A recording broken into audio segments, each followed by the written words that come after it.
Hi friends, నేను మీ నాగలక్ష్మిని. పాస్తాతో మేము ముందుకు వచ్చాను. పాస్తా ఏంటి? పాస్తా బయట అమ్ముతారు కదా సూపర్ మార్కెట్స్లో. ఆ పాస్తా తీసుకొచ్చేది ఉడకబెట్టి బాగా ఉడికాక తీసి చిల్లులు గిన్నెలో వేయాలి. చిల్లులు గిన్నెలో వేసాక అది చల్లారాక ఈలోపు ఏం చేయాలి? టమాటా, ఉల్లిపాయ, క్యారెట్, తర్వాత లావు పచ్చిమిర్చి వేసేసి సన్నగా తరిగి దాంట్లో పడేసి బాగా మగ్గనివ్వాలి. ఎక్కువ మగ్గనివ్వక్కర్లా, ఉడికాయా ఉడకలేదా అన్నట్టు తీసేయాలన్నమాట. అప్పుడు ఉప్పు కారం వేసేసి బాగా కారం పడేయాలి. ఉప్పు కారం వేసేసి సాసులు వేయాలి. దాంట్లో ఏం చేయాలి?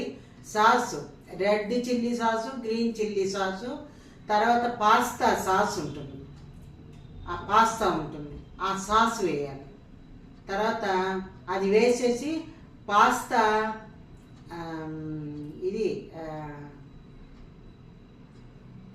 పాస్తా పౌడర్ ఉంటుంది, మసాలా పౌడర్, అది వేసేసి కలిపేసేయండి. బాగా కలిపేసి ఈ ఉడకపెట్టాం కదా అవి అందులో వేసేయండి. అంతే, కాసేపు కలిపి తీసేయండి. పాస్తా రెడీ అయిపోతుంది. దాంట్లో కరివేపాకు వేసుకోవచ్చు, సన్నగా తుంచి కొత్తిమీర వేసుకోవచ్చు, ఏదైనా ట్రిమ్ చేసుకోవచ్చు. అదండి, పాస్తా రెడీ అయిపోయింది. దాంట్లో వీడియోలో చూపించాను క్లియర్గా, వీడియోలో చూడండి. నచ్చితే లైక్ చేయండి, కామెంట్ చేయండి, సబ్స్క్రైబ్ చేసుకోమంటే చేసుకోండి. చివరి వరకు వీడియో చూడండి. Bye bye.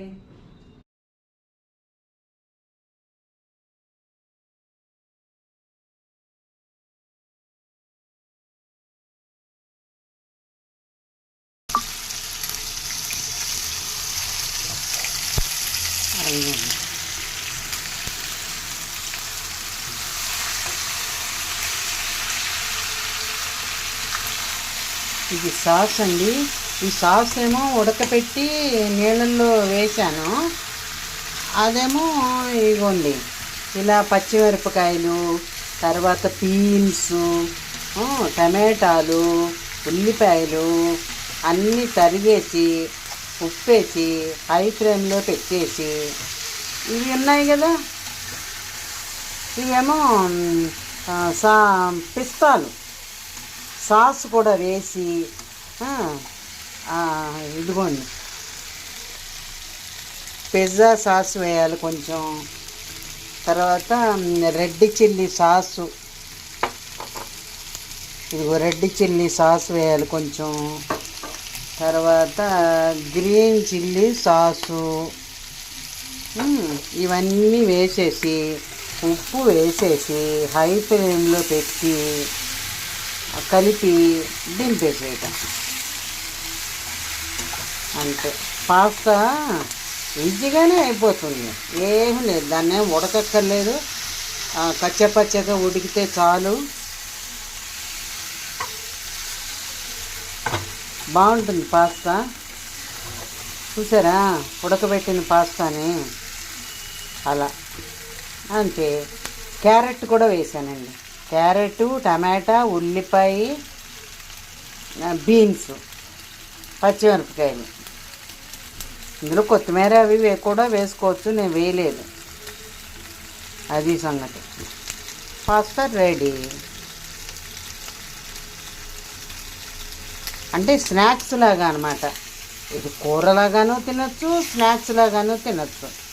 సాయంత్రం చేస్తే కూరలాగా తినొచ్చు, మార్నింగ్ చేస్తే కూరలాగా తినొచ్చు, సాయంత్రం చేస్తే స్నాక్స్ లాగా తినొచ్చు. పాస్తా స్నాక్ యాక్చువల్గా ఎలా అయినా చేసుకోవచ్చు. రైట్.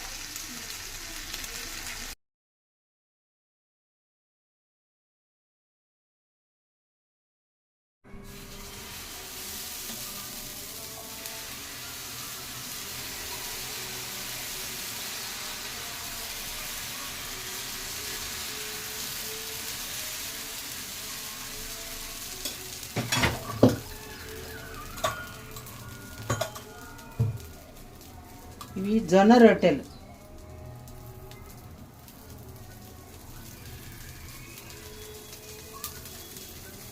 హెల్దీకి మంచిదండి, చాలా చాలా రుచిగా ఉన్నాయి.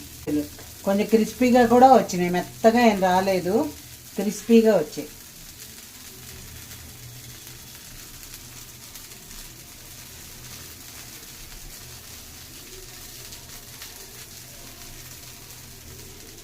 అంటే ఓ గబా గబా గబా తీయకూడదు,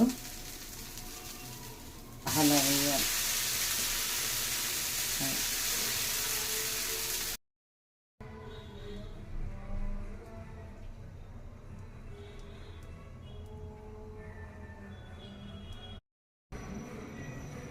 పచ్చడి కరివేపాకు కారం చేశానండి, బాగుంటుంది, మీరు కూడా చేసుకోండి. ఏం లేదు, మిరపకాయలు వేయించేసి పచ్చిమిరపకాయలు వేసేసి శనగపప్పు, మినపప్పు, ఆవాలు, జీలకర్ర అన్నీ వేసేసి కొంచెం ఇంగు వేసి కొంచెం చింతపండు వేసి కరివేపాకు కడిగి దాంట్లో వేసేసేయటం, అది వేగాక మిక్సీ పెట్టేయటం, అంతే. కరివేపాకు కారం రెడీ. నేను దోశల్లోకి బాగుంటుందని చేశానండి. రైట్.